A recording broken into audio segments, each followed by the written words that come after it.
بسم الله الرحمن الرحيم إن الحمد لله نعمده ونستعينه ونستغفره ونعوذ بالله من شرور أنفسنا ومن سيئات أعمالنا من يهده له فلا مضل له ومن يضلل فلا هادي له وأشهد أن لا إله إلا الله جل وعلا وحده لا شريك له وأشهد أن محمد عبده ورسوله صلى الله عليه وسلم يا أيها الذين آمنوا اتقوا الله حق تقاته ولا تموتن إلا وأنتم مسلمون يا أيها الناس اتقوا ربكم الذي خلقكم من نفس واحدة وخلق منها زوجها وبث منهما رجالا كثيرا ونساء واتقوا الله الذي تسالون به والأرحام إن الله كان عليكم رقيبا يا أيها الذين آمنوا اتقوا الله وقولوا قولا سديدا يصلح لكم أعمالكم ويغفر لكم ذنوبكم ومن يطع الله ورسوله فقد فاز فوزا عظيما أما بعد فإذا أصدق الحديث كتاب الله عز وجل وخير الحديث هدي محمد صلى الله عليه وسلم والشر الأمور محدثاتها وكل محدثة بدعة وكل بدعة ضلالة وكل دلالة في النار وأعوذ بالله أما بعد. Assalamu alaikum wa rahmatullahi wa barakatuh. Et roi Khawat. Alhamdulillah, aujourd'hui on se retrouve pour commencer le livre Le comble des soies.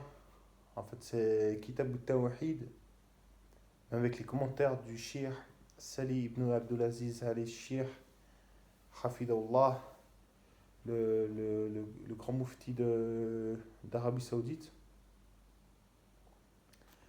Voilà, c'est le Cheikh, il a commenté Kitab al-Tawhid du Cheikh Mohammed ibn Abdel Wahhab, rahimahullah. Et ce livre, Kitab al-Tawhid, très très connu. Donc là, il y a le contenu du livre, plus beaucoup de résumés, beaucoup de commentaires qui sont, bi'idhnillah, bénéfiques. Alors, je commençais les cours de Qawl al-Mufid, de son Tawhid, mais j'ai prêté le livre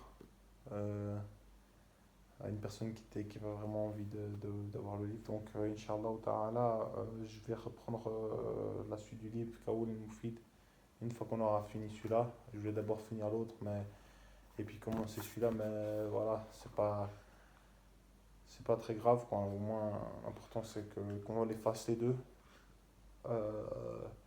Celui-là est plus détaillé que Qawl al-Mufid, mais Qawl al-Mufid il est plus simple. Donc les deux, là c'est une bonne combinaison pour apprendre la science du Tawhid. Le Tawhid, c'est la science la plus importante, c'est la science de l'unicité, c'est vraiment la chose la plus prépondérante et la plus importante. D'ailleurs, La ilaha illallah, c'est l'attestation de l'unicité d'Allah. Donc, il n'y a point de divinité digne d'être adorée en dehors d'Allah. Donc voilà, on va commencer, Inch'Allah.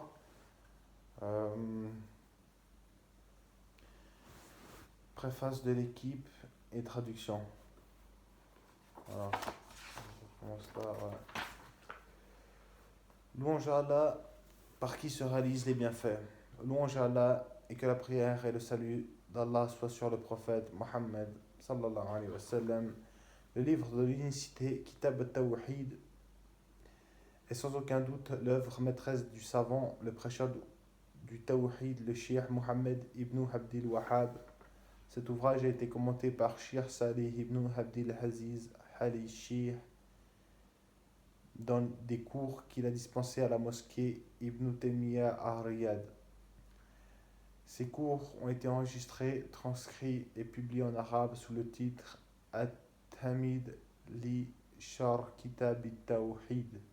Le Tamhid a été résumé par le cheikh Mohammed ibn Hussein al-Safran al-Kahtani. Il s'intitule Hayat ul-Murid.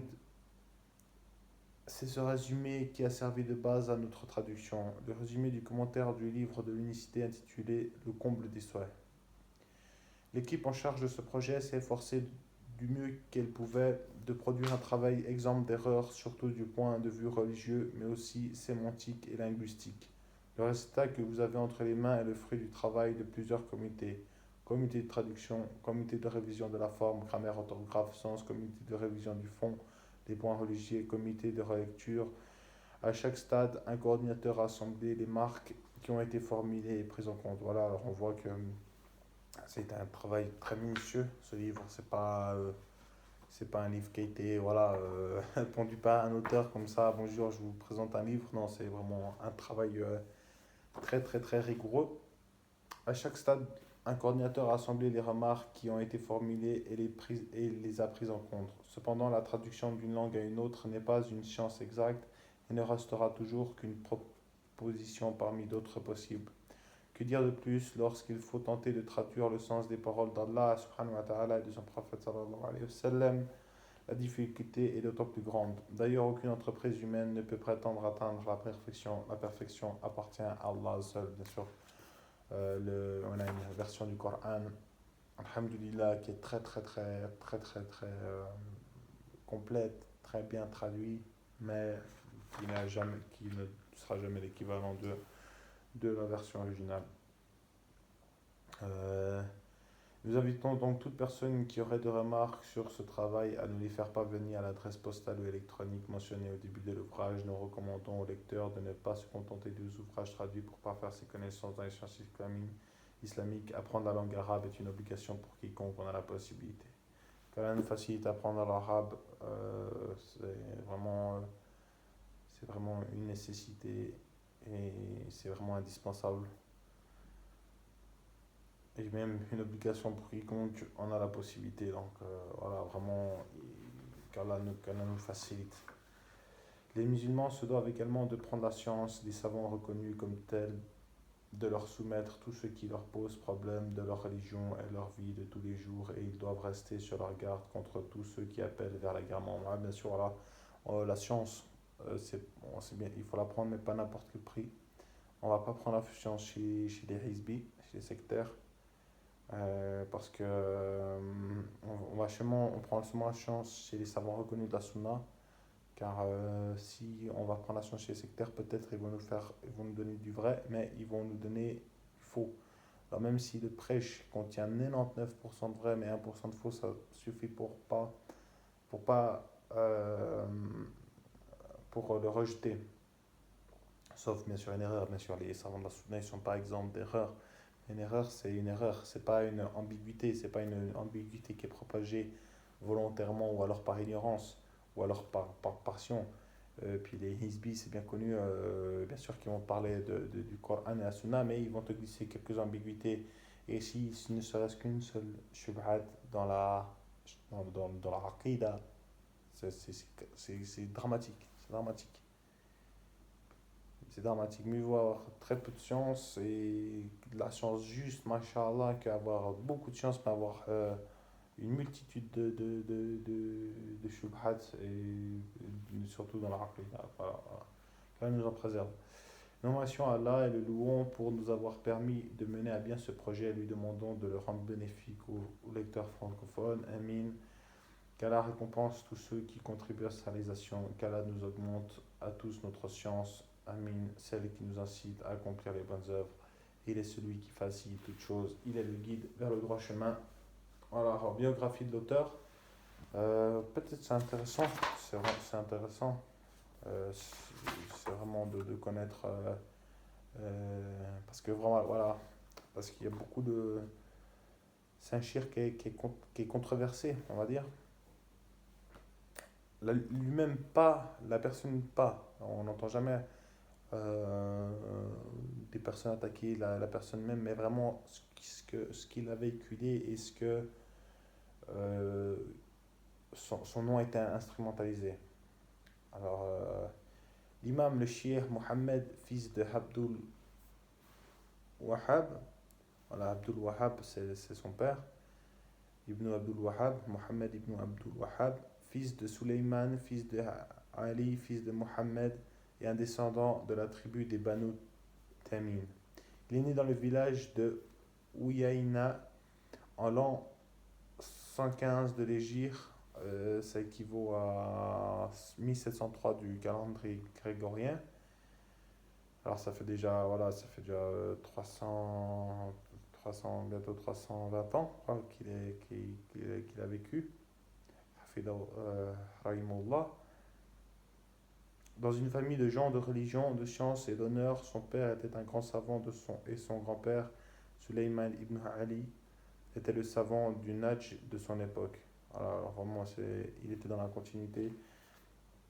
Mohammed a appris le Coran par cœur avant l'âge de 10 ans et il étudia le fiqh hanbalite. Il était objet de l'admiration de son père vu sa mémoire impressionnante. Il consulta souvent les livres d'exégèse du Coran, tafsir et de hadith. Il fournissait des efforts pour apprendre la science nuit et jour. Alors vraiment, c'est typiquement mais on va dire quoi, la jeunesse d'un futur savant, quoi. Il entreprit de voyager pour acquérir la science tout d'abord dans la région de Najd, même puis vers Mecca, où il étudia avec les savants. Il continua son périple vers Médina, où il étudia notamment avec le cheikh Abdullah ibn Ibrahim al-Sama'i et son fils Ibrahim al-Sama'i, auteur du livre Al-Habdul Faid fi Halfiyat al-Farahid, qui lui apprit les règles de l'héritage. Ce dernier lui fit rencontrer le cheikh du hadith Mohammed Hayat as-Sindi, avec qui il a appris la science du hadith et ses rapporteurs, Ilm ul Rijal, et qui lui décerna l'autorisation d'enseigner les livres principaux tels que le Sahih al-Bukhari, Sahih Muslim. Doté d'une grande intelligence, il consacra sa vie à étudier, à faire des recherches et à écrire. Il retenait avec une grande facilité tout ce qu'il disait et ne se lassait jamais d'écrire. Il a notamment recopié de nombreux ouvrages d'Ibn Taymiyyah et de son élève Ibn al-Qayyim al-Jawziyya, qu'Allah leur fasse miséricorde, et l'on trouve ses précieux manuscrits conservés dans les musées. À la mort de son père, il commença à prêcher ouvertement le message essentiel de l'islam, at-tawhid, à la manière des prédécesseurs as-salaf. Il dénonçait le polythéisme, al-shirk sous toutes ses formes, les innovations al-bid'a, des sectarismes et des choses détestables, al-munkar. À cette époque, les gens de la péninsule arabique étaient revenus toutes sortes de pratiques idolâtres, al-shirk, et à fortiori ne se conformaient que peu au rituel al-haqam de l'islam.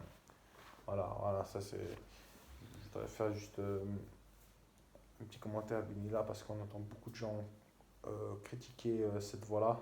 Par exemple, nous les gens de la Sunna, al-Sunna wal Jama'a, les Hizbi vont dire on est les Wahhabites.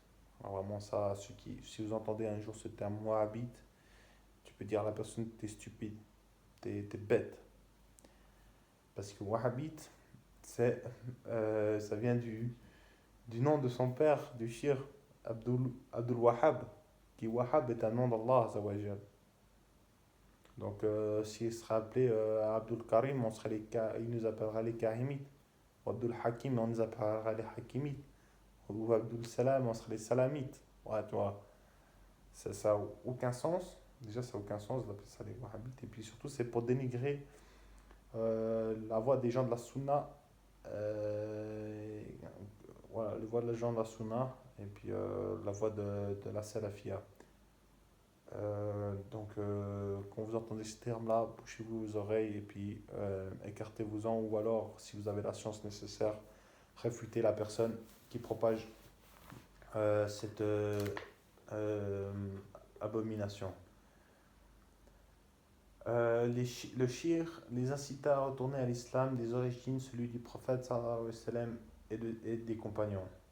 Il retourna vers sa terre d'origine où il se heurta tout d'abord à des problèmes avec les notables, puis conclut une alliance avec le prince Mohammed ibn Saoud, prince de Diriyah. Voilà aussi pour ça, parce que c'est aussi des haineux de, de, de, de l'Arabie Saoudite. Parce qu'il y a beaucoup parmi les musulmans qui haïssent vraiment l'Arabie Saoudite. Après, voilà, nous, on n'est pas. Nous, on défend ce qu'il y a à défendre. On dit pas que l'Arabie Saoudite c'est parfait, que c'est un gouvernement et tout, mais c'est quand même le pays du tawhid et de la sunna, et c'est le pays qui applique le mieux la charia. Peu importe ce qu'en pensent les détracteurs, là on pourra toujours trouver du mal, mais tu vois, ceux qui parlent mal d'Arabie Saoudite, ben, souvent dans leur pays c'est catastrophique. C'est vraiment catastrophique. Donc, tu vois, voilà, on peut penser ce qu'on pense, mais les faits sont là. Donc, pas critiquer. Semble déjà, voilà, c'est déjà bien, alhamdulillah. Village proche de Riyad. Voilà, alors, vraiment, lui, il a commencé vraiment. euh, il a commencé sa darwa et puis il était associé, il était allié avec le Mohammed ibn Saoud, le prince de la région. Ensemble, grâce à Allah, puis grâce à la darwa du shir et l'autorité et la puissance du prince, ils réalisèrent l'unité des tribus arabes sous la bannière du tawhid. Lorsqu'ils eurent, d'ailleurs le tawhid, il est toujours sur le drapeau de l'Arabie Saoudite. Voilà. Alors, ça n'a pas changé, c'est toujours la bannière du tawhid. Lorsqu'ils eurent épuisé tous les moyens pacifiques et que certaines tribus faisaient encore obstacle à la propagation de la parole d'Allah, ils leur déclarèrent la guerre. Celle-ci prit fin en 1773 de notre ère avec la conquête de Riyad. Le shir se consacra ensuite entièrement à l'enseignement et à l'écriture. Son célèbre Kitab al-Tawhid, le livre de lucidité qu'il avait écrit à Uraymala 30 ans plus tôt, était enseigné partout. Il écrivit de nombreux essais et livres dont le résumé du Sahih al-Bukhari, Kitab al-Tawhid, Kash ou Shubuh, Kash, Kath ou Shubuhat fi Tawhid, l'élucidation des équivoques concernant le Tawhid, Kitab ul-Kabair, livre des péchés graves, Arba'atu Qawaid fi Tawhid, 4 règles concernant l'unicité, le résumé de Zad ul-Muhad d'Ibn al-Qayyim, Istibat ul-Qur'an, les déductions faites à partir du Coran, Ahadith ul-Fitan, les traductions concernant les troubles. Voilà, après, il cite tous les ouvrages, ouais, je je vais pas tous les citer, c'est pas, voilà, c'est pas, si vous voulez le voir, si ça vous intéresse, je vous invite, c'est pas, voilà, il a écrit beaucoup d'ouvrages de shir, qu'Allah lui fasse miséricorde. Avant de mourir en 1206 de l'Hégire, en 1792, le grégorien, le shir Mohammed ibn Abdel Wahhab verra le tawhid régner sur la péninsule arabique et ses environs, les prêcheurs se multiplier, les drapeaux des partisans du polythéisme, shirk et des innovateurs tomber, alhamdoulilah. Voilà, alors lui, il a vu de son vivant que la réussite bidnillah de sa da'wah. Ses enfants, Abdullah, Ali, Hussein et Ibrahim, lui succédèrent dans le prêche ad-da'wah, et ses descendants, la famille al-Shir, hommes de science et de piété, continuent encore aujourd'hui de jouer un rôle capital dans la vie religieuse de leur pays, occupant les rangs des ministres des affaires religieuses, muftis et juges des tribus islamiques. Voilà, alors vraiment la famille Binillah du Shir euh, persiste encore, non persiste, comment dire, survit encore aujourd'hui dans les branches de la société saoudienne. voilà, dans les affaires religieuses, mufti, juge et dans les tribunaux islamiques, et notamment le shir qui a commenté ce livre, Shir Salih ibn Abdulaziz Ali Shir, fait partir de sa descendance. Vous voyez, alors vraiment, il y a une baraka dans cette famille, qu'Allah les préserve. Nous demandons à Allah de préserver les bénéfices de cette darwa et de nous guider et de faire de nous des guides sur sa voie, car c'est lui le grand garant du succès, le tout-puissant, Allah Zawajel. Là, il y a la biographie de l'auteur du commentaire, du Shir Salih Abdulaziz Ali Shir, né en l'an 1378 de l'Hégire, 1956. Ah, il est pas. Je vous voyais plus vieux. Alors voilà. Il est né, pour la petite histoire, la même année que mon père, mon défunt père, à Riyad, Arabie Saoudite. Salih est le fils d'Abdulaziz et le petit-fils de Mohamed ibn Ibrahim al-Shir, l'ancien mufti d'Arabie Saoudite. Il a grandi au sein d'une famille de gens religieux versés dans les sciences et de dignitaires influencés par son père. Il lui dit: j'ai hérité de sa précision et de sa justesse dans les propos. Il a poursuivi ses études à l'université islamique Al-Iman Mohammed ibn Saoud et une fois diplômé, il a intégré le corps enseignant en 1416 de l'Hégire 1996. Il fut nommé vice-ministre des Affaires religieuses, puis en 1420, en 2000, il fut premier ministre. Le shir, qu'Allah le protège, n'a cessé de fréquenter depuis son enfance les milieux de sciences religieuses et des savants, au point de dépasser dans ce domaine beaucoup de ses contemporains. Il a appris le Coran, les chaînes de rapporteurs de hadith, leur explication. Il maîtrise les sciences instrumentales telles que les fondements du fiqh, usul fiqh, le hadith et la langue arabe. Il possède une large connaissance dans diverses disciplines. Il s'est donné à la lecture avec ferveur et a ainsi étudié les ouvrages les plus rares et les manuscrits les plus précieux. Ceci lui vaut une culture étendue et une grande ouverture d'esprit. Il a également obtenu de la part de plusieurs savants du monde musulman des autorisations d'enseigner des œuvres classiques. Le shir a publié des ouvrages et édité des manuscrits qui se distinguent par leur précision méthodologique et leur compréhension. Shir Salih participe à l'enseignement, la prêche et l'orientation des musulmans en dispensant des cours de sciences islamiques dans les mosquées et en donnant des conférences. Il a aussi participé à un grand nombre de congrès islamiques internationaux. Dans toutes ces entreprises, le shir se distingue par ses positions modérées et sa pondération, ainsi que sa justesse et sa précision dans les recherches scientifiques. Allah le préserve et lui augmente sa science et ses bonnes œuvres, et qu'il le rende utile pour l'islam et les musulmans. Amin. Voilà, alors on va commencer. Vraiment, c'est une pointure, hein, le shir.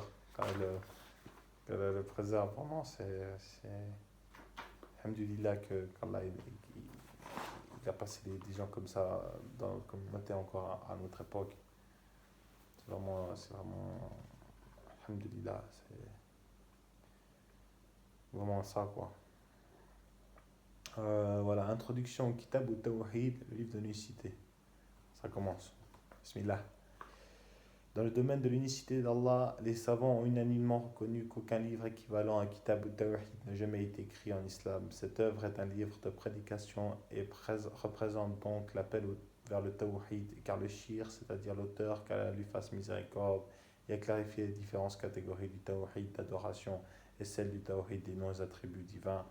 De manière générale, il a aussi expliqué le polythéisme majeur et certaines de ses manifestations. De même, il a clarifié les voies y menant.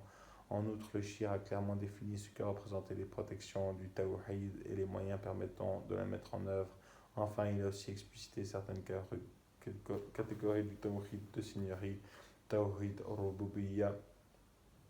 Ce livre, Kitab al-Tawhid, est un livre très important. C'est pourquoi il est tout aussi important de lui accorder un grand intérêt en le mémorisant, en l'étudiant et en méditant dessus, car on en a toujours besoin où que l'on soit. Kitab al-Tawhid, le terme Tawhid signifie rendre une chose unique. Voilà. Le terme Tawhid signifie rendre une chose unique. On dit les musulmans unifient Allah, c'est-à-dire qu'ils considèrent leur divinité comme étant unique et cette divinité n'est autre qu'Allah subhanahu wa ta'ala. Le tawhid traité dans le livre d'Allah est de trois types. Le tawhid de la seigneurie, on parle du Coran, le tawhid de la seigneurie, al-rububiyya, le tawhid de la divinité, al-huluwiyya, même on pourrait dire d'adoration, dans certaines, par exemple dans Qawl al-Mufid, on va parler du tawhid de l'adoration, al-huluwiyya, et le tawhid des noms et attributs divins, al-asma wa sifat. Le tawhid, après, là je parle, c'est l'introduction, après tout ça viendra détailler bidnillah très clairement. Le tawhid des seigneuries consiste à unifier Allah dans ses actes, qui d'ailleurs sont nombreux. Il est entre autres la création de l'univers avec ce qu'il contient, l'octroi de la subsistance à risque, le don de la vie et de la mort, ainsi l'unique auteur de ces actes de manière parfaite est Allah tabaraka wa ta'ala, le tawhid de divinité ou adoration, huluya ou ilahiyya, qui sont deux substantifs du verbe Allah yahlahu, signifiant adorer avec amour et vénération, consiste à unifier Allah par les actes que lui voue le serviteur. Le troisième type de tawhid est le tawhid des noms et attributs divins, consiste à ce que le serviteur croit en Allah subhanahu wa ta'ala, croit qu'Allah subhanahu wa ta'ala est unique dans ses noms et ses attributs et que personne ne lui ressemble. Ces trois types de tawhid ont été cités par le shir, qu'Allah lui fasse miséricorde dans cet ouvrage. Il a insisté sur ce dont les gens avaient vivement besoin, à savoir le tawhid de divinité et d'adoration, et au sujet duquel la littérature est pauvre, tout en expliquant les catégories comme la confiance, la crainte et l'amour, etc. Après avoir développé cela, il a aussi montré son contraire, à savoir le polythéisme, le shirk, qui consiste à attribuer un associé à Allah tabaraka wa ta'ala, et que ce soit dans sa seigneurie, dans l'adoration, dans ses noms et ses attributs. En effet, le but de cet ouvrage est de mettre en évidence l'interdiction d'attribuer un associé à Allah Zawajel pour l'adoration et l'ordre qu'Allah Jalla wa Ala a intimé de l'unifier. Par ailleurs, les textes indiquent selon un point de vue que le polythéisme se divise en deux, majeur et mineur. Il se divise aussi selon un autre point de vue en trois, polythéisme majeur, mineur et caché. Le polythéisme majeur est celui qui exclut de la sphère de l'islam. Il consiste à adorer en plus d'Allah un autre que lui, vouer une forme quelconque d'adoration à un autre qu'Allah ou lui attribuer un égal dans l'adoration. Le polythéisme mineur est ce que le législateur a décrété être une forme de polythéisme sans pour autant le considérer au même niveau de gravité qui le classerait parmi les formes de polythéisme majeur. Par conséquent, certaines formes de polythéisme majeur sont apparentes, comme le polythéisme des adorations d'idoles, des tombes et des morts, etc. D'autres formes de polythéisme sont cachées, comme le polythéisme des hypocrites, de ceux qui vouent toute leur confiance à leur maître spirituel, Masaïr,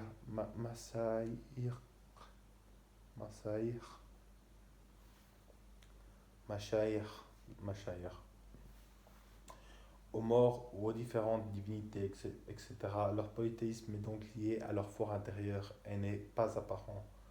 Quant au polythéisme mineur, c'est comme le fait de porter un anneau protecteur, un fil porte-bonheur, des amis et de Dieu jurés par autre qu'Allah. Enfin, le polythéisme caché correspond à l'ostentation légère et aux actes assimilés. Ça c'est clair, quoi. C'est vraiment assez clair. Ça sert à rien de plus commenter, c'est juste une introduction. Voilà, pour la fin de l'introduction. Maintenant il y a un prologue. Le prologue, on va le faire aussi. Le prologue il est assez long avant le premier chapitre. Je pense que c'est bien de le faire. Oui, il faut le faire. Voilà, on va le faire bismillah. Je pense qu'on va s'arrêter là pour aujourd'hui. Prologue de Kitab al-Tawhid.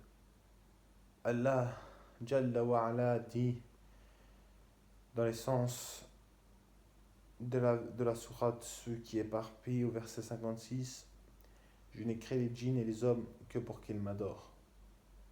Alors c'est clair, je n'ai créé les djinns et les hommes que pour qu'ils m'adorent. Un verset très connu.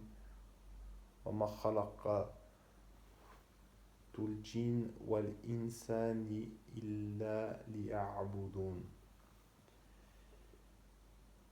Il dit, subhanahu, dans les sens du verset 36 de la sourate, les abeilles, nous avons envoyé dans chaque communauté un messager pour leur dire, adorez Allah et écartez-vous des tarots. Allah Jalla wa Ala dit aussi, dans les sens du verset 23 de la sourate Al-Isra, le voyage nocturne, et ton Seigneur a décrété n'adorer que lui et marqué de la bonté envers les pères et mères. Voilà, alors vraiment, on pourrait en citer, subhanallah, beaucoup d'exemples dans le Coran. Il y a dans quasiment chaque sourate, il y a un exemple pour expliciter le tawhid.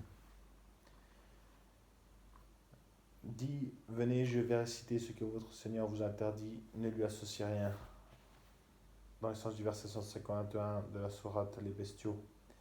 Allah Jalla wa Ala dit encore, adorez Allah et ne lui donnez aucun associé. Dans le sens du verset 36 de la sourate An-Nisa, les femmes. Le hadith, pour continuer, Ibn Mas'ud radiallahu anhu a dit, quiconque voudrait lire le testament de Muhammad sallallahu alayhi wa sallam sur lequel il aurait apposé son sceau, qu'il lise la parole d'Allah, dit, venez, je vais réciter ce que votre Seigneur vous interdit, ne lui associez rien et soyez bienfaisants envers vos pères et mères jusqu'à sa parole, et voilà mon chemin dans toute sa rectitude, suivez donc et ne suivez pas le sentier des corrupteurs, si je ne me trompe. Mu'adh ibn Jabal rapporte, j'étais derrière le prophète sallallahu alayhi wa sallam sur un âne, il me dit, ô Murad, sais-tu quel est le devoir des serviteurs envers Allah et quel est son devoir envers eux? Je répondis, Allah et son prophète sont plus savants. Il continue alors, le devoir des serviteurs envers Allah est qu'ils l'adorent sans rien lui associer. Et son devoir envers eux est qu'il ne les châtie pas, ceux qui ne lui ont rien associé. Je me criai, ô prophète d'Allah, puis-je répandre cette bonne nouvelle parmi les gens? Il dit, ne l'annonce pas car il risquerait de s'en remettre qu'à cela. Rapporté par Al-Bukhari et Muslim dans leur recueil de hadiths authentiques respectifs. Les points à retenir. 1. Le but de la création des djinns et des hommes. L'adoration représente le tawhid car c'est son sujet que les conflits entre les prophètes et leur peuple ont éclaté. Quiconque ne reste pas fidèle au tawhid n'adore pas Allah correctement. Le sens du verset de la sourate Al-Kafirun, les infidèles, et vous n'êtes pas adorateur de ce qu'Ajal adore, apparaît donc. Le but de l'envoi des prophètes, le 4, le but de l'endroit des prophètes, c'est les choses à retenir. Le but de l'endroit des prophètes, les prophètes ont été envoyés pour prêcher le tawhid, voilà, pour rappeler les gens à unifier Allah, Jalla wa Ala, et à ne pas lui donner d'associés. Ça c'est clair, on pense à c'est clair. Même par exemple, pour prendre les juifs ou les chrétiens, de nos jours ils ont la Bible. Voilà, la Bible, enfin ce qu'il contient, dans la Bible on trouve énormément de passages d'appel au tawhid et à ne pas faire des idoles. Il y a beaucoup de lois pour pas faire d'idoles, pas adorer d'autres choses, pas adorer autre qu'Allah. La religion des prophètes est unique. Le message du tawhid a été envoyé à toutes les communautés. Et ça, encore aujourd'hui, tout le monde, vous pouvez demander à vos proches, tout le monde, Allah wa alam, tout le monde a déjà entendu qu'il n'y a qu'un Dieu unique qu'il faut adorer. Le point le plus important, l'adoration d'Allah ne se réalise qu'à condition de régner les tarout, le sens du verset, donc quiconque mécroit au tarout tandis qu'il croit en Allah, saisit l'anse la plus solide. Dans la sourate Al-Baqarah, au verset 256.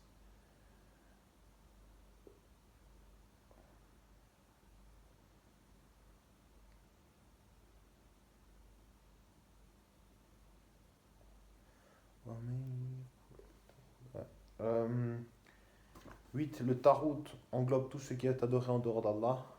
Voilà, le tarout, c'est tout ce qui est adoré en dehors d'Allah. Il y a beaucoup de choses diverses et variées. On en reviendra, Inch'Allah. L'importance aux yeux des salafs. Les salafs, c'est les pieux prédécesseurs. C'est les compagnons, le prophète sallam, les tabi'in, les tabi'in, les suiveurs et les suiveurs des suiveurs. Les trois versets clairs sans équivoque de la sourate Les Bestiaux Al-Na'am, qui contient 10 enseignements, dont le premier est l'interdiction du polythéisme.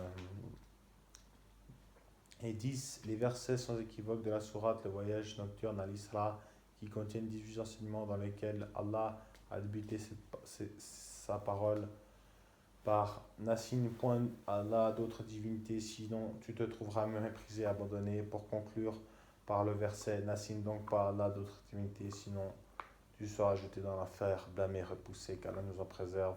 Allah Jalla wa Ala a attiré notre attention sur l'importance de ces enseignements. Par sa parole, tout cela fait partie de ce que ton Seigneur t'a révélé de la sagesse. Tout ça, on trouve dans la sourate Al-Isra, le voyage nocturne, sourate 19 du Coran. Voilà. Le verset de la sourate, les femmes An-Nisa, surnommé le verset des 10 droits qu'Allah le Très-Haut a débuté par adorer Allah et ne lui donner aucun associé.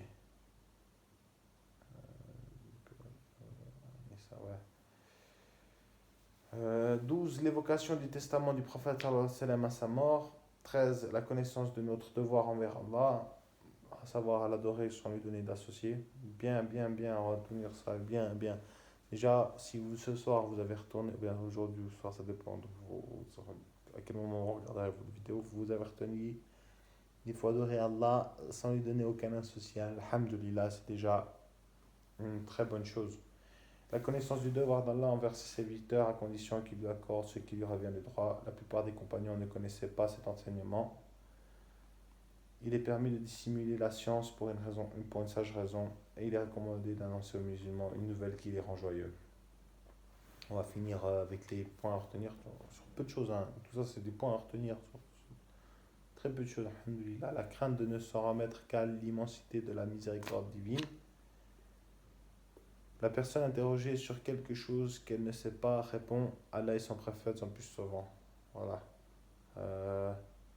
Maintenant, de nos jours, on dit Allah ou Alim. Allah est plus savant parce que le prophète sallallahu alayhi wa sallam est mort. Donc, ça n'a plus de sens de le dire, mais ça avait un sens pour les compagnons qui vivaient à son époque.